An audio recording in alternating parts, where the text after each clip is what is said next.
Students, आज हम बात करेंगे ग्राफ ऑफ एक्सपोनेंशियल फंक्शंस के ऊपर। मतलब अगर हमारे पास एक हमारा जो फंक्शन ऐसे डिफाइन हुआ है कि उसमें जो रेंज है वो हमेशा एक कांस्टेंट जो उसकी बेस बने, ठीक है, ए चले हम लिख लेते हैं, और इसकी पावर जो एक्स है वो उसके ऊपर ऑपरेट करने के बाद आए। मतलब किस तरह से, फर्ज करें मैं कहता हूं कि ए मेरे पास जो है अगर 2 हो, ठीक है, तो मेरे पास जो y होगा डिफाइन इस तरह से हो जाएगा कि 2 पावर x। मतलब अब इसमें जो 2 पावर x है ये एक वेरिएबल है। अब x जैसे चेंज होता जाएगा तो 2 की पावर, अगर मैं 1 लिखता हूं तो मेरा 2 जवाब आएगा, अगर मैं 2 की पावर 2 लिखता हूं तो मेरा जवाब जो है वो कितना आ जाएगा जी, 4 आ जाएगा, ठीक है। 2 की पावर 3 करता हूं तो 8 आ जाएगा। मतलब चेंज होती जा रही वैल्यू। तो मैंने वेरिएबल को इस तरह से डिफाइन कर दिया कि वो एक कांस्टेंट बेस की पावर बन जाए, ठीक है।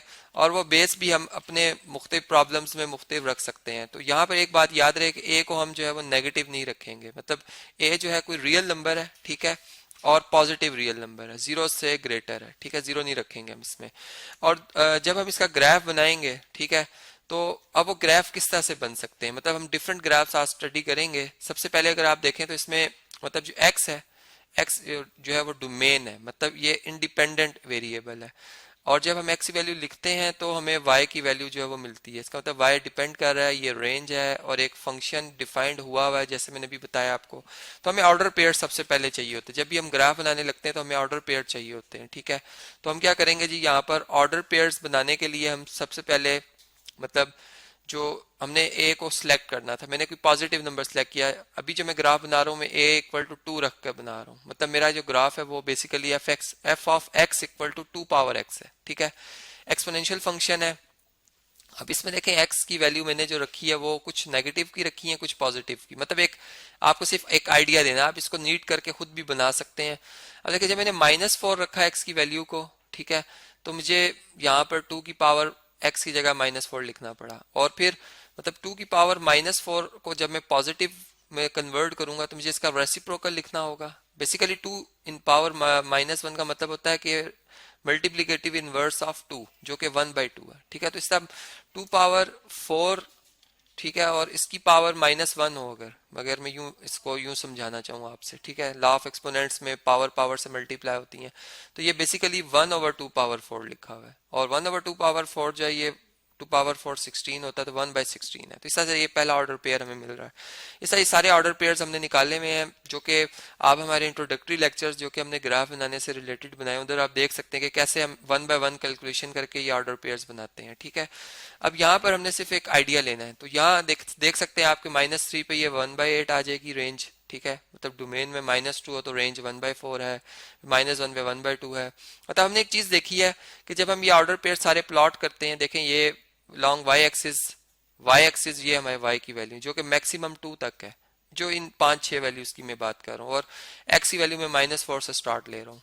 तो अगर अगर हम यूं देखें कि अगर मैं एक्स की वैल्यू -16 भी रख लूं तो ये 1/2 पावर 16 बनेगा। मतलब ये जो भी नंबर आएगा बहुत बड़ा नंबर होगा, लेकिन 1 से जब आप बहुत बड़े लार्ज नंबर से डिवाइड करते हैं तो ये जीरो नहीं आएगा, जीरो के करीब करीब आएंगे। मतलब हम हमारी जो हाइट है अलॉन्ग वाई अलॉन्ग, मतलब ये अगर एक्स एक्सिस से ऊपर ऊपर देखें तो ये हम कुछ ना कुछ हाइट पे रहेंगे। बजाय हमें ऐसे लगेगा हम जीरो पर आने वाले हैं, लेकिन हम पहुंचेंगे नहीं जीरो पर, ठीक है। तो ये एक बात एक तो जहन में रहनी चाहिए।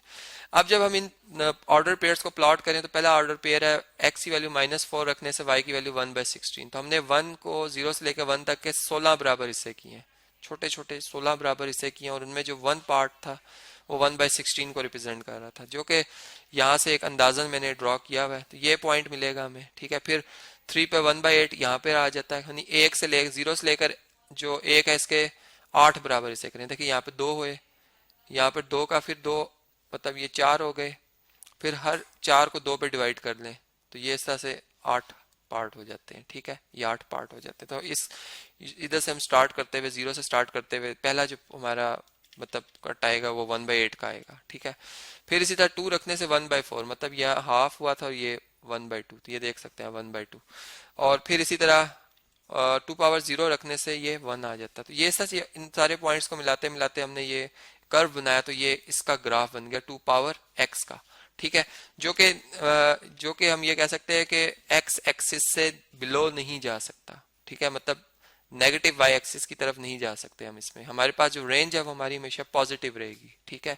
ये मैंने आपको शुरू में भी समझाया ये बात, ठीक है, कि एक्स की बहुत बड़ी भी वैल्यू रख दें तो भी जीरो नहीं आएगा।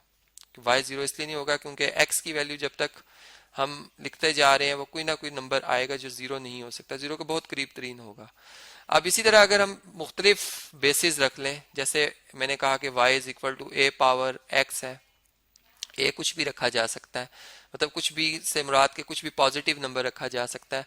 तो मैंने यहाँ पर ए को एक दफा 1/10 रखा बेस, तो मेरा ग्राफ इस तरह का बना। ये देखें आप, अगर आप देखें तो इसमें हमने एक चीज नोट की कि अगर हम नंबर जो अपना 1 से स्मॉल रखते हैं, मतलब 1 नहीं 1 से बल्कि क्या रखते हैं जी, स्मॉल रखते हैं, ए को 1 से स्मॉल रखते हैं, तो हमारा ग्राफ जो मतलब उसकी जो डायरेक्शन चलती है वो इस तरीके से है, मतलब वो सेकंड क्वाड्रेंट में वाई एक्सिस से दूर हो जाता है, ठीक है। देखें अगर मैंने 1/2 रखा है, ये यहाँ पे अगर देखें तो ये 1/10 है और ये 1/2 है, तो 1/10 ज्यादा क्लोज हो जाता है एक्सिस से, यानी कि एक्स एक्सिस से और वाई एक्सिस से 1/10 ज्यादा क्लोज है।